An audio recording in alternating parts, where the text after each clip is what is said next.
கை, கால், கழுத்து என உடல் முழுவதும் வலியெடுக்க சர்வாவிற்கு என்ன நடக்கிறது என்பதே புரியவில்லை. கடினப்பட்டு தன் முன்னால் யார் இருக்கிறார்கள் என்பதை பார்க்க பிளாக் டி-ஷர்ட் அணிந்திருந்த ஒருவன் சர்வா முன்னால் வந்து நின்றான். யாரா நீ என்று அவனை பார்த்ததும் சர்வா கேட்க, நாங்கள்லாம் உன்னை கடத்திட்டு வந்திருக்கோம், இப்பவாவது உனக்கு புரியுதா இல்லையா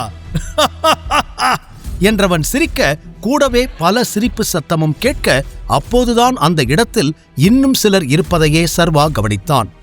ஓகே, இவங்க என்ன கிட்னாப் பண்ணி இருக்காங்க என்று யோசித்த சர்வாவிற்கு காரணம் புரியவே இல்லை. டேய், அந்த கட்டையெல்லாம் எடுத்துட்டு வாங்கடா என்று ஒரு தடியன் சொல்ல அதற்கு 2 பேர் அங்கிருந்து ஓடினர். உங்களுக்கெல்லாம் எவ்வளவு பணம் வேணும்னு சொல்லுங்க, நான் தரேன், என்னை விட்டுருங்க என்று சாதாரணமாக சொன்னான் சர்வா. பணம் வேணும்னா உங்ககிட்ட இருந்து கொள்ளையடிக்க எங்களுக்கு 10 நிமிஷம் ஆகாது.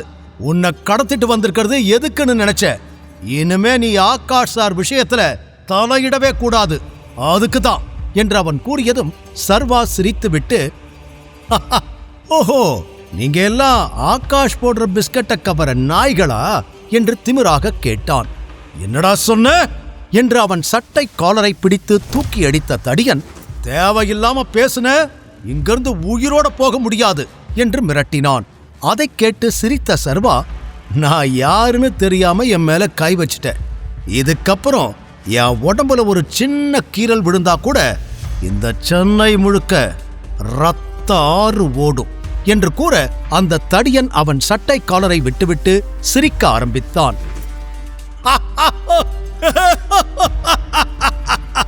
நீ ஒரு டெலிவரி பையன்னு கேள்விப்பட்ட, ஆனா ஹீரோ மாதிரி நல்ல டயலாக் பேசுறிய என்று அவன் சிரிக்க, ஆமாண்ண, படத்துல நடிக்க வச்சா நல்லா சம்பாதிக்கலாம் என்று ஏதோ பெரிய காமெடி சொன்னது போல அந்த கூட்டமே மாறி மாறி சிரிக்க ஆரம்பித்தது. அப்போது கட்டையை எடுக்கச் சென்றவன், அண்ணா கட்டை ரெடி என்று 5 உருட்டு கட்டைகளோடு அங்கு வந்து சேர்ந்தான். என்னதான் சர்வாவால் எத்தனை பேர் வந்தாலும் அடித்து சமாளிக்க முடியும் என்றாலும் இப்போது அவன் கை கால்கள் 2ம் கட்டப்பட்டிருந்தது. அதனால் எப்படியும் இவர்களிடம் பொறுமையாக பேசித்தான் தப்பிக்க முடியும் என்பது அவனுக்குமே சில நிமிடங்களில் புரிந்து போக, நிறுத்துங்க, நான் சொல்றத கொஞ்சம் பொறுமையா கேளுங்க என்று சத்தமாக கூறினான் சர்வா. அனைவரும் அவனை பார்க்க, உங்களுக்கு ஒரு நல்ல ஆஃபர் நான் தரேன், நீங்க மட்டும் என்ன விட்டீங்கன்னா அந்த ஆகாஷ் கொடுத்ததை விட உங்களுக்கு நான் 2 மடங்கு பணம் தரேன், தேவைப்பட்டா அதுக்கு மேலையும் தரேன், என்ன சொல்றீங்க என்று கேட்க அதற்கும் சிரித்த அந்த தடியன், ஹேய் வாய மூடு, எங்களை பணம் கொடுத்து வாங்கிடலான்னு நினைச்சியா? டேய், இவன் இதுக்கு மேல என்ன சொன்னாலும் கேட்காதீங்க, இவனை அடிச்சு கைய காலை உடைச்சு தூக்கி வண்டியில ஏத்துங்க, ஆகாஷ் சார் காலடியில கொண்டு போய் போடணும், அப்பதான் எவ்வளவு பெரிய ஆள் கிட்ட பிரச்சனை பண்ணி இருக்கிறோன்னு இவனுக்கு புரியும், அடிங்கடா என்று கூறியவன் நகர்ந்து விட அவனது ஆட்கள் ஆளுக்கு ஒரு கட்டையோடு கை கால்கள் கட்டப்பட்டிருந்த சர்வாவை அடிக்க அவனை நெருங்கினர். சேரில் கட்டப்பட்டிருக்கும் சர்வா ரவுடிகளிடமிருந்து எப்படி தப்பிக்கப் போகிறான்? சர்வாவிற்கு ஏதாவது நடந்தால் அவனது மாஃபியா குரூப் ஆகாஷை என்ன செய்யும்? அடிக்கிற அடியில இனிமே ஆகாஷ் சார் பக்கமே அவன் திரும்பி பார்க்க கூடாது என்று கூறி சர்வாவை அடிக்க கட்டையோடு அந்த கூட்டம் நெருங்கியது. ஒரு சேரில் கை கால்கள் கட்டப்பட்ட நிலையிலிருந்தான் சர்வா.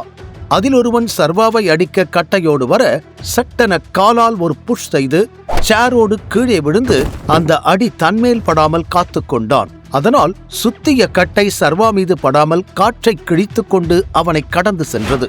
அடுத்து வந்தவன், எஸ்கேப் ஆகவா பார்க்கிற என்று சர்வாவை ஓங்கி அடிக்க முயற்சி செய்தான்.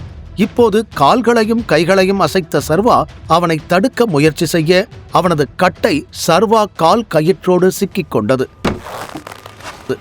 அந்த கட்டையை விடாமல் இறுக பிடிக்க முயற்சி செய்தான் சர்வா. கூடவே கட்டையை பிடித்திருந்தவனை எட்டியும் உதைத்தான். அதில் அவன் கட்டையோடு பின்னால் விழ சர்வா காலிலிருந்த கட்டும் அவிழ்ந்தது. டேய், உனக்கு அறிவில்ல, எதுக்கு அவன் கட்ட அவுத்து விட்ட என்று கத்திக்கொண்டு அருகில் வந்தான் அந்த கூட்டத்தின் தலைவன். இருங்க அண்ணே, நான் பாத்துக்கிறேன் என்று 3ஆவதாக வந்த ஒரு தடியன் சர்வாவின் தலையில் அடிக்க முயற்சி செய்ய கால் கட்டு அவிழ்ந்திருந்ததால் எழுந்து நின்ற சர்வா கட்டியிருந்த கைகளோடு அவர்களோடு சண்டையிட தயாரானான். அவனை அடிக்க வந்தவனை எட்டி வயிற்றிலேயே உதைத்திருக்க வலி தாங்க முடியாமல் கீழே விழுந்து அவன் அலற ஆரம்பித்தான். இன்னும் சேரோடு கைகள் கட்டப்பட்டிருந்ததால் அதை தூக்கிக் கொண்ட சர்வா அதை தனது ஆயுதமாக மாற்றியிருந்தான். அண்ணே, இவனை பார்த்தா சாதாரண ஆள் மாதிரி தெரியல, எதுக்கும் கொஞ்சம் பின்னாடி வாங்க என்று அந்த கூட்டத்தின் தலைவனை பின்னால் இழுக்க, கைய கட்டி போட்டுமாடா இவனை பார்த்து பயப்படுறீங்க என்று அவனை அடிக்க முன்னால் வந்தான் அந்த லீடர். கையில் இருந்த சேரை வைத்து பதிலுக்கு அவனை திருப்பி அடித்த சர்வா எதிரே இருப்பவர்களை குத்தி கிழிக்க தயாராக இருக்கும் காளை போல சீறிக்கொண்டு நின்றான். ஐயோ அண்ணே, நான் தான் சொன்னேன்ல, இங்கிருந்து எப்படியாவது எஸ்கேப் ஆகி போயிடலாவா என்று ஓடி வந்து அவனை தூக்கிய அடியாட்கள் வாண்ணா என்று கூறி அனைவரும் அங்கிருந்து ஓட ஆரம்பித்தனர். அதை பார்த்த சர்வா சத்தமாக சிரித்தான். ஆனால் சில நொடிகள் கழித்துதான் ஏற்கனவே அவர்களால் ஏற்பட்ட காயங்கள் இன்னும் உடலில் இருப்பதும் அவை வலியை கொடுப்பதையுமே அவன் உணர்ந்தான். அதிலும் தலையில் அடித்த அடியில் இன்னும் கூட லேசாக ரத்தம் கசிந்து கொண்டிருக்க அப்படியே அமர்ந்து விட்டான் சர்வா. கொஞ்சம் கொஞ்சமாக மயக்க நிலைக்கு செல்ல இருந்தவன் எப்படியோ கை கட்டுகளை கடினப்பட்டு அவிழ்த்து தனது பேண்ட் பாக்கெட்டுக்குள் வைத்திருந்த போனை எடுத்து விக்ரமனுக்கு அழைத்து விஷயத்தை சுருக்கமாக கூறி வரச் சொன்னான். இந்த நிலையில் அவனுக்கு நெருக்கமான நம்பிக்கையான ஒரே ஆள் விக்ரமன் மட்டுமே. அடுத்த அரை மணி நேரத்திலேயே அந்த இடத்திற்கு வந்து சேர்ந்திருந்தார் விக்ரமன். இருட்டாக இருந்த அந்த பேஸ்மெண்ட்டுக்குள் விழுந்து கிடந்த சர்வாவை பார்த்ததும் துடித்து போனவர் ஓடிச் சென்று அவன் தலையை தன் மடியில் வைத்துக் கொண்டு கேட்டார். டைகர், உனக்கு என்ன ஆச்சு? யார் இப்படி பண்ணது? என்ன கிட்னாப் பண்ணிட்டாங்க. இப்போ ஐ அம் ஃபைன் என்று பாதி திறந்த கண்களோடு தலையிலிருந்த வலியை பொறுத்து கொண்டு மெதுவாக கூறினான் சர்வா.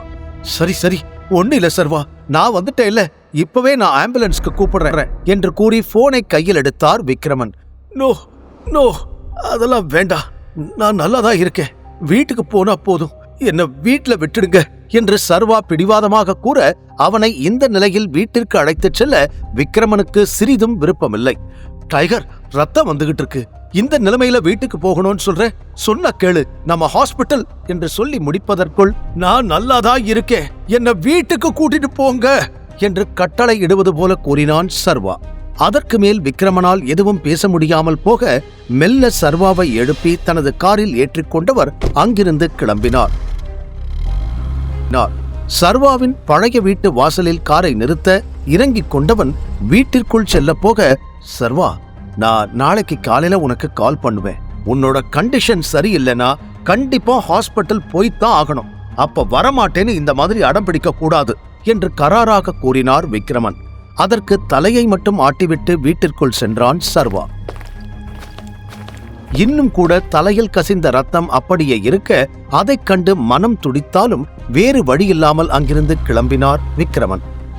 வீட்டில் சில வேலைகளை செய்து முடித்த சர்வா வேதிகாவின் வீட்டிற்கு கிளம்பினார்.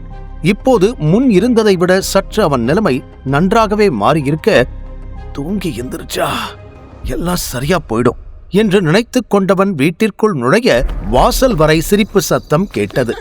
மணியை பார்க்க இரவு 10 கடந்திருந்தது.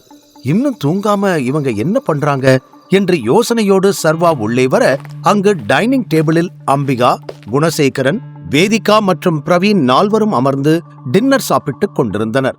அங்கு பிரவீன் இருப்பதையே நன்றாக கவனித்தவனுக்கு கோபம் வந்தது. காரணம், சர்வா வழக்கமாக அமரும் சேரில் அமர்ந்திருந்தான். மேலும் வேதிகாவின் அருகில் வேறு அமர்ந்திருந்தான். உள்ளே வந்த சர்வாவை அவர்கள் கண்டுகொள்ளவே இல்லை. ஆண்டி, எனக்கு இங்க வரத்துக்கு ரொம்ப பிடிச்சிருக்கு, உங்களுக்கு ஓகேனா நான் டெய்லியும் கூட வருவேன், ஆனா உங்க பொண்ணோட புருஷன் ஒருத்தன் இந்த வீட்டுல இருக்கானே, அவனை பார்த்தாதான் என் மூட் ஸ்பாயில் ஆகுது என்று எரிச்சலோடு கூறினான். உடனே அம்பிகா, நீங்க கவலையே படாதீங்க, சீக்கிரமே அவங்க 2 பேருக்கும் டிவோர்ஸ் ஆயிடும் என்று சிரித்துக்கொண்டே கூறிவிட்டு வேதிகாவை பார்க்க அவள் முகத்தில் எந்த மாற்றமும் இல்லை. அப்படியா ஆண்டி, ரொம்ப நல்ல விஷயம், சீக்கிரம் பண்ணுங்க என்றான் பிரவீன். கூடவே அவனது பார்வை இப்போது வேதிகா மீது காதலாக படிய அவளுக்கு எரிச்சல் தான் அதிகமானது. அவன் முகத்தை பார்க்காமல் வேறு பக்கம் திருப்பிக் கொள்ள அம்பிகா பக்கம் திரும்பிய பிரவீன், ஆண்டி உங்களுக்கு ஓகேனா நாளைக்கு நான் வேதிகாவை வெளியில கூட்டு போகட்டுமா என்று கேட்டான்.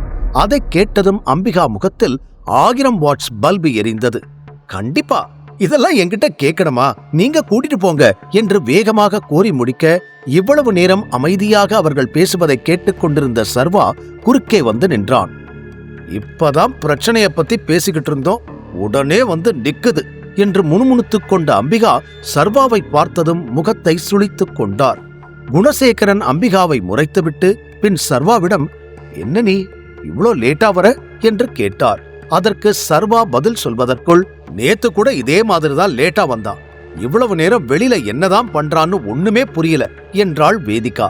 அப்போதுதான் சர்வா நெற்றியிலிருந்து வழிந்திருந்த இரத்தத்தை கவனித்தாள். மேலும் அவன் சட்டையில் கூட இரத்தக்கரை ஆங்காங்கே இருந்தது. வேறு சட்டை மாற்றி இருந்தாலும் காயங்களின் மூலம் அவன் சட்டையில் மீண்டும் இரத்தக்கரை பட்டிருந்தது. இருந்தும் அவள் எதுவுமே கேட்கவில்லை. குணசேகரன் கேள்விக்கு பதில் கூறினான் சர்வா.